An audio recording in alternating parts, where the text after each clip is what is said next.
What's up, YouTube? Biz Matthew here. It's official. I own this property. I'm going to flip this property and I'm going to document the whole journey on this channel for you all. So please be sure to subscribe to this channel. But this property, just some context around it, it's a 3-bed, 1-bath property around just under 1,100 square feet. So it's not a large property at all, but this property is definitely in a decent area where there's not a lot of housing still. And so once I'm able to sell this property, I believe it'll sell fast because inventory levels are low. But yeah, I actually got this property from my part-time job. One of our clients, because I'm an assistant to a financial advisor, talk with clients, and one of the clients had a second home that was vacant. They wanted to give it to their son, but they decided not to because the son wasn't really being active in pursuing this property and wasn't taking initiative. So she decided just to sell it. Met with the seller, we agreed upon a price,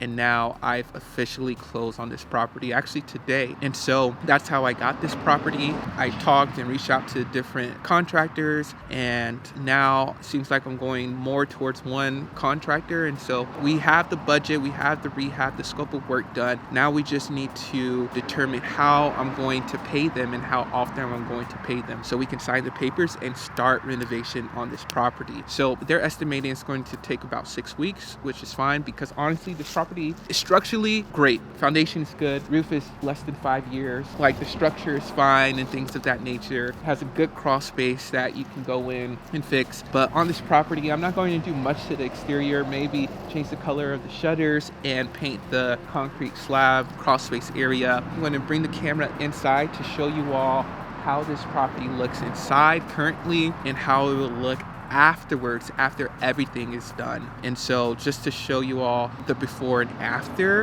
and even during the renovations, I'll show you all how it's going to look. All right, so first things first, I need to put gravel because this is the driveway and it's completely covered in grass. So it actually costs a good amount of money. Other than that, there's not much that is needed. The siding's been good, so we're just gonna pressure wash it. This needs to be fixed on the siding, so something simple like that. Just put vents on the crawl space area. For better curb appeal, we're going to take out this concrete deck, put a wooden deck in. We're going to put a blue door right here, but let's just show what's going to be needed. So this is the property, y'all. All right, so you see this hole in the wall? You're gonna patch and repair that with some new drywall. Carpet's going out. Windows are in great condition. OTV. Furnace will be taken out and we'll be putting an HVAC system in. We are missing a window right there, so that's need to be replaced. This whole kitchen is going to be replaced. We're going to take all the cabinets out and put in new white shaker cabinets and also new appliances. We're going to put LVP flooring. Even though there is original hardwood floors, my contractor was saying that it's going to be more expensive to refinish these hardwood floors than it would be just to put LVP. So that's what we're going to do. Bathroom is in decent condition, honestly. As you all can see, the towel is decent. And so we're just going to clean out the tub, put new fixtures, plumbing fixtures, new vanity, new toilet, washer and dryer goes here. Right now, this setup is a little bit different. We have one machine right here and another machine right there. And so what we want to do is put them all on one side. And so we're going to make that change. Probably put shelvings on the other side. There are holes in the walls because the son thought he was going to do repair and do electrical work, but as you all can see, this is what he has done. And so we're just going to patch and repair wherever, you know, it needs to be repaired and things of that nature. So we're just going to, you know, paint the wall, paint the doors, try to keep as much as we can. And yeah, bedrooms, we're actually going to just put carpet on the bedrooms and then paint the walls, paint the trim and things of that nature. And I'm learning so much.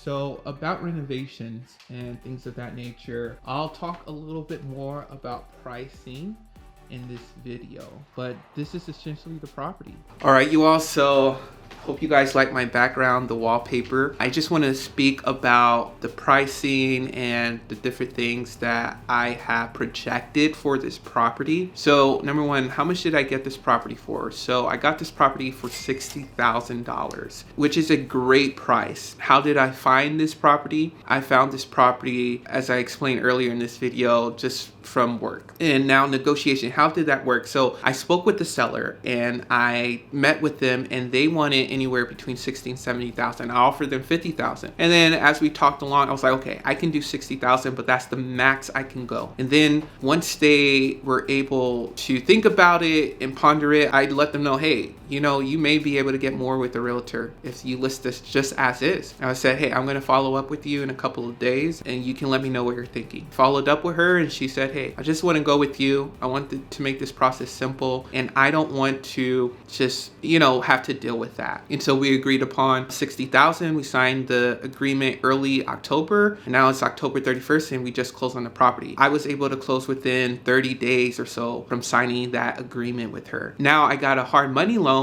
and they wanted me to put 10% down based off of the purchase in my rehab budget. And so my rehab budget is around $66,000 for this property. So I intend to spend that amount on this property. It may be a little bit less, but of course I'm only going to get charged based off how much I actually use. And so I have that projected at 66,000. Anything can change along the way, but right now 60,000 and 66,000 for the rehab. Now I have hard money fees. I had to pay fees for the title company. When I go sell the property, I'm going to have more fees, right, with my agent, because I think I'm going to use an agent for this property. I think I'm going to stage it. I think I want to invest some money into making sure this property stands out amongst all the other properties. And so I know I'm going to have to spend some money on that. Now, doing that, I need a realtor. I did contact a realtor who specializes in investors flips, and I saw different listings that she have and, you know, the ones that she sold, and they're going to look similar, honestly. And so I'm thinking about just scheduling a time to meet her here and just ask questions like, hey, is it worth it for me to do this type of work on this property? Is it worth it for me to put, granted, can I just put like Formica or laminate on the countertops? You know, which color paint works best? Do I need to really change this layout? Questions like that, like she would know because she worked with investors before. The other aspect to all of this is just understanding my ARV, how much I'm going to sell this property for. Across the nation, inventory levels are low, and even in my area, there's hardly any properties, especially 3-bedroom properties, that are affordable and that are available. Now, the only drawback is I only have 1 bathroom here and I'm not going to add a second bathroom, but I still think it's going to do well. And so I ran my numbers, and conservatively, I believe the lowest I could sell this property for is $210,000, right? And that's me being super conservative. Let's say I can sell it for 210. I think it could sell for 230. That's what I want it to sell for, at least 230. But just to make it super conservative, let's say between the purchase and the rehab, I'm all in 130,000, right? Now, let's say all the other fees, the hard money fees, the title fees, the commission, 210,000. That's another 25,000. So let's say I'm all in 155,000, and then I could sell it for 210. I think that's a decent net profit for my first rental project, where I can make anywhere between 50 and 70,000 because I got this property at such a great deal. Now, along the way, things may change, and make sure you all subscribe to this channel because I'm going to share you all the changes. Hey, when they've done the reno, I'm going to bring you all along. Hey, this is what they've done to the property. They took out this, they took out that. I'm going to show you all when they update the kitchen, when they clean out the bathroom, when they fix the drywall and things of that nature. I'm going to bring you all along this journey so you all can learn how a flip goes, how this all happens, and even learn from my mistakes and share with you all my mistakes as they come along. Yeah, I think this is going to be fun to the channel, and if you all have any suggestions or if you have any questions about like my hard money and how I found one and how I'm using it and how much they charge, please let me know. I did make a video recently about that, so please look on my channel and you can find one. If you have any other questions about how a flip works, please let me know down below. More than happy to answer and to also make a dedicated video to your question if I feel like a lot of people are wanting that question to be answered. But yeah, I'm excited, so let's go on to the next stage of rehab. I'm still determining some details with my contractor. We need to set up how often I'm going to pay them and how I'm going to pay them, right? I already have the scope of work done, things of that nature, and you know, we're pretty much going to work together. That's what it seems like, and they seem like a decent and a good, honest contracting company. Communication has been great. Other contractors that I've worked with or that I talked to, it seemed like I was on top of them, like I had to be the one following up with them. But this one, they say they're going to do something and they actually do it. I'm glad I found them option. Now they do charge a slight premium, honestly. They are still investor friendly. They're definitely on the higher end for investor flips. But I think I got this property at such a great price that it's okay, right? I just want to make a great product, and I don't want to come in here and be like, yo, what's wrong with this? Why is the outlet kind of cut into trim, or like these minor stuff? I don't want to have to do it. Now I'm going to inspect along the way, and if things need to be changed, I'm going to let them know and bring you all along the journey. But yeah, make sure you all subscribe, comment down below, and like this video. Yeah, I'm excited, and make sure you follow this journey.